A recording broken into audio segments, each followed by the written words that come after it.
Bon, je vais passer une nuit compliquée encore.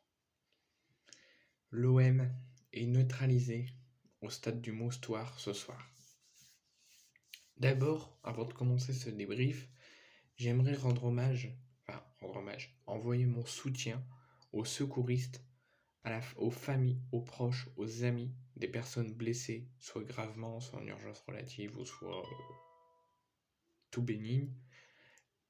J'aimerais quand même envoyer tout mon soutien à tout le monde qui est concerné par ce drame qui s'est arrivé à Marseille cet après-midi.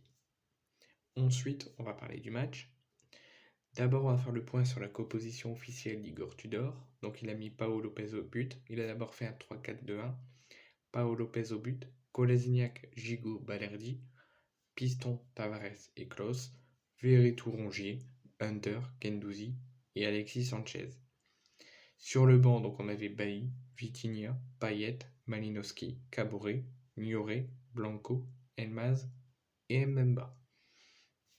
Mon avis sur cette composition d'Igor Tudor, c'est que tout simplement, il ne change pas de système, il n'essaye pas de s'adapter à l'état physique et athlétique des joueurs.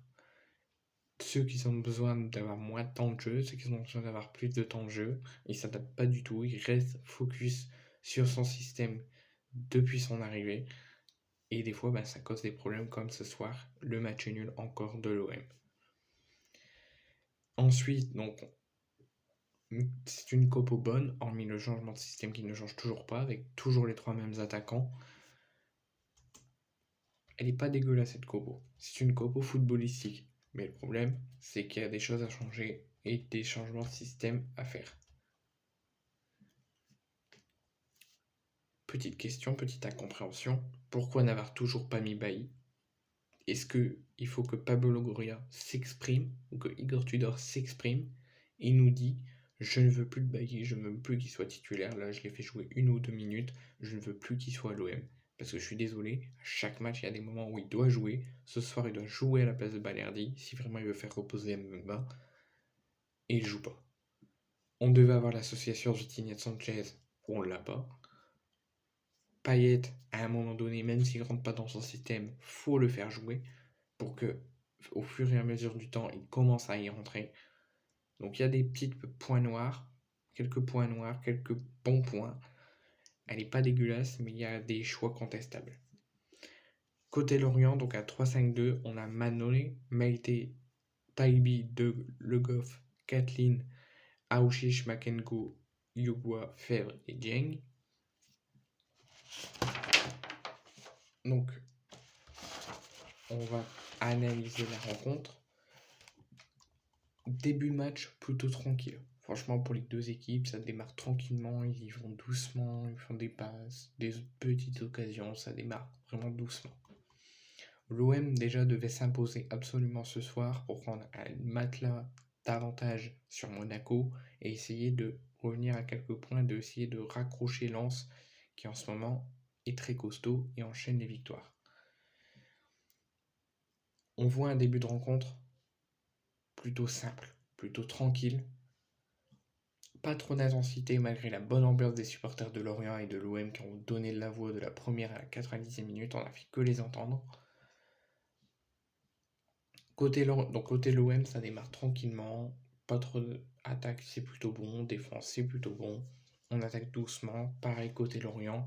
On remarque une rencontre calme, un match bien préparé pour les deux équipes, des attaques bien préparées, la défense un petit peu fébrile côté OM mais bien préparée côté Lorientais. Sauf la défense de l'OM, il y a seulement 2 joueurs, il y avait Kolasinac, Gigot, Balerdi, il n'y a que Gigot et Kolasinac qui ont bien débuté. Balerdi a encore été catastrophique, pendant au moins une vingtaine de minutes. Après de la 20e à la mi-temps, il a plutôt été bon Balerdi. Jusqu'à la reprise aux 5-10 dernières minutes, pareil, il fait son match, il essaye de rester focus, rester concentré, mais il finit le match cauchemardesque. Il y a beaucoup de choses à travailler et dans ce match, il n'aurait pas dû jouer. Il a mal fini son match parce qu'il s'est pris un jaune, il sera suspendu pour une prochaine rencontre de l'OM. Donc dès l'entame du match jusqu'à la 11e, 12e, 13e côté OM, on voit un OM qui a bien préparé ce match, qui a bien préparé son attaque, reste fébrile en défense, mais essaie de bien rester focus. Et au fil des minutes, on voit les fautes et les occasions se multiplier des deux côtés. Ensuite, de la 25e à la 35e, on remarque lors des 35 premières minutes une défense qui a démarré comme l'équipe, côté Lorient et côté OM aussi, calmement, compacte. Mais là, on remarque qu'au fil des minutes, la défense devient stressée, devient fragile, qui a énormément de mal à faire face aux attaques. Aux attaques calmes, mais les attaques quand même côté Lorientais. Les attaques olympiennes sont pas mal, ils sont construits, ils sont constructifs, ils sont sérieux. Mais le seul problème que l'OM n'arrive pas à marquer dans ces 35-40 premières minutes, c'est qu'il manque de la justesse et de la réussite. Mais l'OM s'est bien réveillé de ces 10 premières minutes un petit peu moyennes. De la 35e à l'annonce du temps additionnel qui était de 2 minutes à la pause, on remarque une baisse de jeu, une baisse d'intensité et là, une baisse d'envie d'aller vers l'avant côté Lorient. Malgré un début de match plus précoce, plus intense que l'OM. Et on voit une défense en forte progression malgré un début de match compliqué. Conclusion du premier acte, début de match plutôt tranquille sur les deux côtés. Mais ce début de match plutôt tranquille fait au fil des minutes rendre le match plus compliqué, plus intense, plus sérieux. On voit un changement, on voit une défense de l'OM en progression qui a démarré moyennement mais qui au fil des minutes commence à progresser. Donc on voit en gros, si on essaie de conclure la première mi-temps qui est compliquée, Lorient a tenté des choses, l'OM a tenté des choses, c'est une première mi-temps mi-équilibrée, une première mi-temps à deux visages, des changements de rôle à répétition. Mais l'OM a fait une bonne première mi-temps. Mais il manquait de la réussite pour les deux équipes, plus pour l'OM que pour Lorient. Donc côté métop de ce premier acte, Gigot a été très bon jusqu'à sa sortie sur blessure. En deuxième mi-temps, j'espère que c'est rien de grave pour lui. Mais Gigot a été très bon. Kolasinac encore mieux. Il a été super. Malgré que l'OM a calé, que l'OM a démarré timidement, tranquillement, au fil des minutes, a commencé à faire un beau match, mais a fini compliqué. C'est complètement calé le match. A perdu la tâche du match. Kolasinac et Gigot ont été bons sur les deux périodes. Tavares, il a été bon en première, mais il y avait des choses à faire. Il a été moyen en deuxième. Klose a été bon toute la rencontre, de même que pour Under, Veretout, Rongier et Sanchez, qui j'avais dit qu'ils étaient bons en première et qu'ils ont été bons en deuxième. Flop, Balerdi, il n'était pas bon du tout. Paolo Lopez a été bon, lui, par contre. Sur la deuxième mi-temps, donc de la reprise à la 55e, on voit un démarrage qui n'est pas le même que le premier. C'est plus intense. Ça avait démarré plus tranquillement, plus concentré, on construit en première mi-temps. Là, ça a démarré plus intense, au moins pendant une quinzaine de minutes. Côté OM, ça a démarré très bien. Beaucoup de beaux contres, beaucoup d'attaques multiples, une défense concentrée, à la hauteur du rendez-vous, en bloc, avec des orientés qui n'étaient pas lents en ce début de premier acte, en tout cas dans les 15-20 premières minutes. Mais on voit un OM qui est plus sérieux que la première, où ils ont eu du mal à démarrer tranquillement et ont eu du mal à finir. Mais c'est un démarrage du second acte plutôt parfait côté OM. Ensuite, de la 57e à la 65e, on voit une attaque OM, comme depuis la 20e minute du premier acte, toujours concentré, toujours compact, toujours constructif. Et ça a été ça jusqu'à la fin du match, sauf vers la fin où l'OM s'est compliqué la tâche. La défense de l'OM va mieux, moins de difficultés qu'en première, où il y a des moments où ils en ont pas eu, il y a des moments où ils en ont eu. Là, pour l'instant, sur l'entame du match jusqu'à la 65e, c'était plutôt pas mal. Moins de difficultés, elle défend mieux aux attaques, moins multiples, moins intenses de Lorient, mais aux attaques quand même. Ensuite, j'ai commencé à avoir de l'incompréhension à la 70e minute, voire même la 75e, où Igor Tudor n'avait toujours pas fait de changement.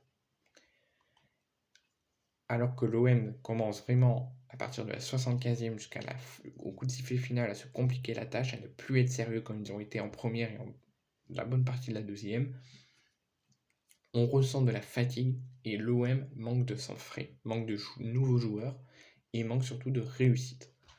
Ensuite, à la 80e minute, il fallait attendre la 90 minutes, soit les 10-15 dernières minutes, pour que Igor Tudor décide de faire un changement. Et il fait sortir Sanchez pour Vitinha.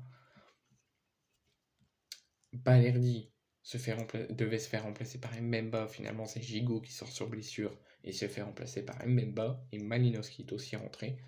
Enfin, sur le match, Lorient commence à montrer de l'agressivité et se donner le tout pour le tout sur cette fin de rencontre. Mais l'OM est toujours excellent jusqu'à la 85. L'OM est constructif en attaque. Manque de réussite. En défense, il n'y a pas besoin de parler de la défense parce que jusqu'à la 85e minute, jusqu'à les 5-10 dernières minutes, l'OM n'avait pas besoin de défendre, ils avaient plus besoin qu'attaquer parce que Lorient n'attaquait plus. Mais malheureusement, de la 86e minute à la fin du match, Lorient attaque, met le coup d'accélérateur sans prévenir l'OM. L'OM est inexistant. L'OM se complique clairement la rencontre, fait que des pertes techniques. Et ça, on n'a pas le droit de finir le match comme ça quand on doit gagner ce genre de rencontre, surtout avec des réactions à répétition qu'on a eues très bien, très constructives dans ce match. Mais finir un match comme ça, c'est décevant. Si on conclut sur l'ensemble du match de l'OM, il commence tranquillement, va un petit peu mieux pendant le match, fait de belles choses, construit bien et concentré à la hauteur du rendez-vous, veut marquer, va beaucoup vers l'avant. Mais finir ce match comme ça, c'est inadmissible. Et Tudor fait partie de ce fin de match décevant et de l'OM qui encore cale et fait 2 matchs de suite sans victoire. Parce qu'ils s'attendent que la 80e minute pour faire un changement. Il y a des choses contestables, pas de Bailly, pas de Payet, pas d'association Vitinha Sanchez, surtout Payet qui a besoin de jouer. Mais moi, je sais pas vous, je suivrai l'OM, je les pousserai jusqu'en dernier souffle. Mais faire 2 matchs comme ça, perdre 2 matchs, perdre des points sur 2 matchs de suite, laisser les autres prendre des points d'avance et se rapprocher de nous, l'OM est en train de lâcher des points précieux en cette fin de saison. Et ça me fait très peur. J'ai très peur pour la fin de saison de l'OM, malgré que je crois à fond en mon OM.